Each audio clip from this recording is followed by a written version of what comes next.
கேட்ட கேள்விக்கு பதில் நிகழ்ச்சிக்கு உங்களை அன்புடன் வரவேற்கிற நண்பர்களே. வாங்க நம்ம நண்பர்கள் கேட்டுக்கிற கேள்வி எல்லாத்துக்கும் பதில்களை சொல்லிடலாம். அண்ட் உங்களுக்கும் இந்த மாதிரி சினிமா கேள்விகள் எது இருந்துச்சு அப்படின்னா அதை மறக்காம நம்ம ட்ரீம் சினிமாவுடைய இந்த வாட்ஸ்அப் நம்பருக்கு சென்ட் பண்ணுங்க. இப்ப வாங்க நம்ம வீடியோக்குள்ள போலாம்.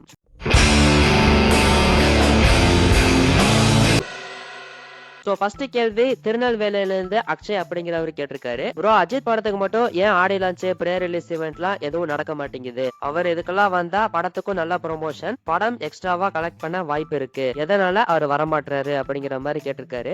அவர் ஏன் இதுக்கெல்லாம் வரமாட்டேங்கிறாரு அப்படிங்கறத ஏகே தாங்க கேட்கணும். சோ ஏகே வந்து பாத்தீங்கன்னா உங்க எல்லாருக்குமே தெரியும், அவரோட ரசிகர் மன்றத்தை எப்பவே கலைச்சிட்டாரு. அதுக்கான காரணம் அவரோட ரசிகர்கள்லாம் வந்து அந்த ரசிகர் மன்றத்துல இருந்து வேலை பாக்குறாங்க, அவங்களோட குடும்பத்தை யாரும் பாத்துக்கிறது கிடையாது. அதனால என்னோட ரசிகர் மன்றத்தை கலைக்கிற அப்படிங்கிற மாதிரி ஏகே அவர் ரசிகர் மன்றத்தை எப்போ கலைச்சிட்டாரு. சோ இப்ப இந்த மாதிரி audio launch pre release event அப்படின்னு அவர் வந்தா மறுபடியும் ரசிகர் மன்றம் அப்படின்னு சொல்லிட்டு ஸ்டார்ட் பண்ணுவாங்க, மறுபடியும் அந்த மாதிரி பிரச்சனைகள் எல்லாம் வரும். அப்படிங்கறதுனாலதான் ஏகே வந்து பாத்தீங்கன்னா இந்த audio launch pre release event அப்படின்னு சொல்லிட்டு எதுக்குமே வர மாட்டேங்கிறாரு. ஒரு வகையில பார்க்கும்போது இது வந்து கரெக்டான டிசிஷன் தான். ஆனா ப்ரொடியூசர் சைட்ல இருந்து பார்க்கும்போது என்னதான் இருந்தாலும் இந்த audio launch pre release event அப்படிங்கிறது ஒரு படத்தோட ப்ரொமோஷன். இப்ப எல்லாம் ஒரு படத்துக்கு மிகப்பெரிய ப்ரொமோஷனா அந்த ஈவெண்ட்ல தான் இருந்துட்டு இருக்கு. சோ அப்படி ஒரு பெரிய ப்ரொமோஷன் மிஸ் ஆகும்போது அது கண்டிப்பா ப்ரொடியூசருக்கு பாத்தீங்கன்னா லாபமா இருக்காது இல்லையா? சோ ப்ரொடியூசர் சைட்ல இருந்து பார்க்கும்போது வேற ஒரு ஒப்பீனியனா தான் இருக்கும். சோ இத பத்தி நீங்க நினைக்கிறீங்க அப்படிங்கறத கமெண்ட் செக்ஷன்ல சொல்லுங்க. அண்ட் ரெண்டாவது கேள்வி சென்னையில இருந்து கண்ணி அப்படிங்கிறவர் கேட்டிருக்காரு. அஞ்சான் ரீஎடிட் வந்திருக்கு, அது ஓடிடில வருமா அப்படின்னு சொல்லிட்டு கேட்டிருக்காரு. அதாவது அஞ்சான் படத்துடைய ரீஎடிட் வெர்ஷன் இப்ப ரீ ரிலீஸ் ஆயிருக்கு இல்லையா, அது வந்து ஓடிடில வருமா அப்படிங்கிற மாதிரி கேட்டிருக்காரு.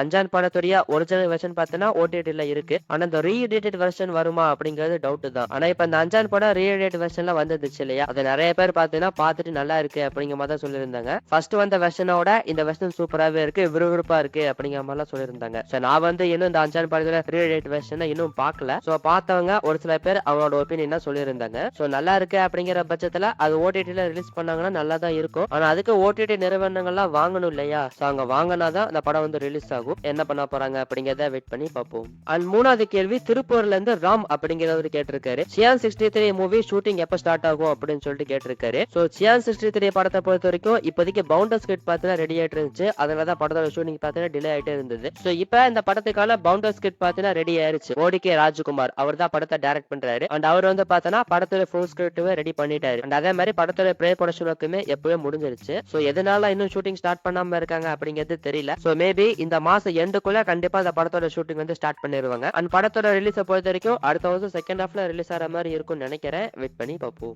அண்ட் அடுத்து நாலாவது கேள்வி தர்மபுரியில இருந்து தினேஷ் அப்படிங்கிறவர் கேட்டிருக்காரு. நண்பா, தனுஷ் ஏதாவது பேன் இண்டியா படம் பண்றாரா அப்படின்னு சொல்லிட்டு கேட்டிருக்காரு. சோ தனுஷை பொறுத்த வரைக்கும் ஒரு பேன் இண்டியா ஆக்டர் தாங்க, ஏன்னா எல்லா மொழியிலுமே இருந்து பாத்தீங்கன்னா படம் பண்ணிட்டு தான் இருக்காரு. இப்ப இந்த வருஷமே பாத்தீங்கன்னா தெலுங்குக்கு குபேரா, தமிழுக்கு இட்லி கடை, இப்ப ஹிந்திக்கு தேரேஷ்மியா படம் வந்து ரிலீஸ் ஆயிருக்கு. இந்த மூணுமே அந்தந்த லாங்குவேஜ்ல பிளாக் பஸ்டர் ஹிட் இருக்கு அப்படின்னு தான் சொல்லி ஆகணும். இந்த தேரேஷ்மியா படம் எல்லாம் பாத்தீங்கன்னா ஹிந்திலே 100 கோடிக்கு மேல வசூல் பண்ணிருக்கு. இதெல்லாம் பெரிய விஷயங்க. சோ இந்த டைம் வந்து கரெக்டான டைம் தான். தனுஷ் வந்து ஒரு பெரிய பட்ஜெட்ல ஒரு பேன் இண்டியா படம் பண்ணாரு அப்படின்னா கண்டிப்பா தமிழ் சினிமாவில இன்னும் ஒரு மிகப்பெரிய ஆக்டரா தனுஷ் வந்து வரதுக்கான வாய்ப்புகள் இருக்கு. ஆனா தனுஷ் வந்து பாத்தீங்கன்னா அவருக்கு அந்த ஐடியா எல்லாம் இருக்கிற மாதிரி தெரியல. இப்ப அவரோட லைனப்ல வந்து பாத்தீங்கன்னா சின்ன சின்ன படங்கள் தான் இருந்துட்டு இருக்கு, பெரிய பட்ஜெட் அப்படின்னு சொல்றதுக்கு எந்த படமும் இல்ல. இந்த ராஜ்குமார் பெரியசாமி இயக்கத்துல D55 படம் பண்றாரு இல்லையா, அந்த படம் தான் பாத்தீங்கன்னா ஒரு 150 கோடி பட்ஜெட் அப்படிங்கிற மாதிரி சொல்றாங்க. இதை தாண்டி வேற எந்த பேன் இண்டியா படமும் அவர் பண்ற மாதிரி தெரியல. சோ இப்போதைக்கு தனுஷ் வந்து பாத்தீங்கன்னா ஒரு பெரிய பட்ஜெட்ல ஒரு பேன் இண்டியா படம் பண்ணாரு அப்படின்னா அது வந்து கண்டிப்பா ஒர்க் அவுட் ஆகிறதுக்கான வாய்ப்பு இருக்கு. ஏன்னா இப்போதைக்கு எல்லா லாங்குவேஜ்லயுமே அட்டெண்ட் ஆயிருக்காரு. சோ இப்போதைக்கு தனுஷ் வந்து பாத்தீங்கன்னா எந்த பேன் இண்டியா படமும் பண்ணல, மேபி ஃபியூச்சர்ல பண்றதுக்கான வாய்ப்பு இருக்கு. வெயிட் பண்ணி பார்ப்போம்.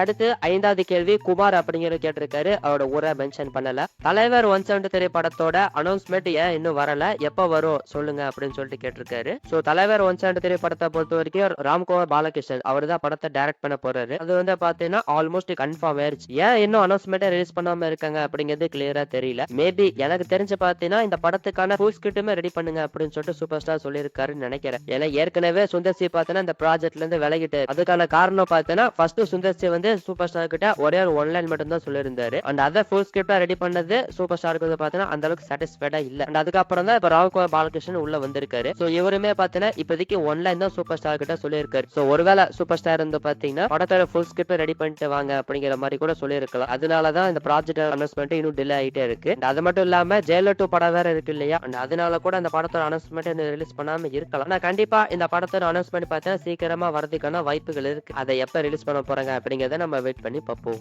அண்ட் அடுத்து 6வது கேள்வி துபாய்ல இருந்து திலீப் அப்படிங்கிறவர் கேட்டிருக்காரு. What is the release date of Arasan, please tell me brother அப்படின்னு சொல்லிட்டு கேட்டிருக்காரு. அரசன் படத்தோட ரிலீஸ் டேட்டை பொறுத்த வரைக்கும் இப்போதைக்கு வந்து கிளியரா தெரியல. ஆனா கொஞ்ச நாளைக்கு முன்னாடி அவரோட அப்டேட் வீடியோல நம்ம சொல்லியிருந்தோம். இப்ப அரசன் படத்தோட ஷூட்டிங் வந்து கோவில்பட்டியில ஸ்டார்ட் ஆயிருக்கு. அது கரெக்டா ப்ராப்பரா போச்சு அப்படின்னா கண்டிப்பா அடுத்த வருஷம் தீபாவளிக்கு இந்த அரசன் படம் வரதுக்கான வாய்ப்பு இருக்கு அப்படிங்கறத நம்ம சொல்லியிருந்தோம். ஆனா அதுக்கு வெற்றிமாறன் பாத்தீங்கன்னா அவரோட ஷூட்டிங்க கரெக்டா முடிக்கணும். அவரோட வாக்கமான ஸ்டைல்ல போட்டு இழுத்துட்டே இருந்தாரு அப்படின்னா அப்ப படம் எப்ப ரிலீஸ் ஆகும் அப்படிங்கிறது அவருக்கே தெரியாது. சோ பிளான் பண்ண மாதிரி சீக்கிரமா இந்த அரசன் படத்தை எடுத்து முடிச்சுட்டாங்க அப்படின்னா அப்ப கண்டிப்பா அடுத்த வருஷம் தீபாவளிக்கு இந்த அரசன் படம் ரிலீஸ் ஆகிறதுக்கான வாய்ப்புகள் இருக்கு. சோ அது சீக்கிரமா ரிலீஸ் ஆகுமா அல்லது டிலே ஆகி ரிலீஸ் ஆகுமா அப்படிங்கிறது வெற்றிமாறனுடைய கையில தான் இருக்கு. சோ இதை பத்தி நீங்க நினைக்கிறீங்க அப்படிங்கறத கமெண்ட் செக்ஷன்ல சொல்லுங்க. அண்ட் கடைசி கேள்வி திருச்சிராப்பள்ளியில இருந்து நாகேஷ் அப்படிங்கிறவர் கேட்டிருக்காரு. ஜனநாயக நாடு லான்ச்சில் ரஜினி வருவார்னு கேள்விப்பட்டேன், அது உண்மையா அப்படின்னு சொல்லிட்டு கேட்டிருக்காரு. ஆக்சுவலா நாகேஷ் ப்ரோ அது வந்து பார்த்தா கன்ஃபார்ம் கிடையாது, முழுக்க முழுக்க ரூமர் தான். அதுவும் சூப்பர் ஸ்டார் அந்த ஆடியோ லான்ச்சுக்கு வருவாரா அப்படின்னு கேட்டீங்கன்னா கண்டிப்பாவே கிடையாது. அவர் வரதுக்கான வாய்ப்பு எல்லாம் கண்டிப்பாவே கிடையாது.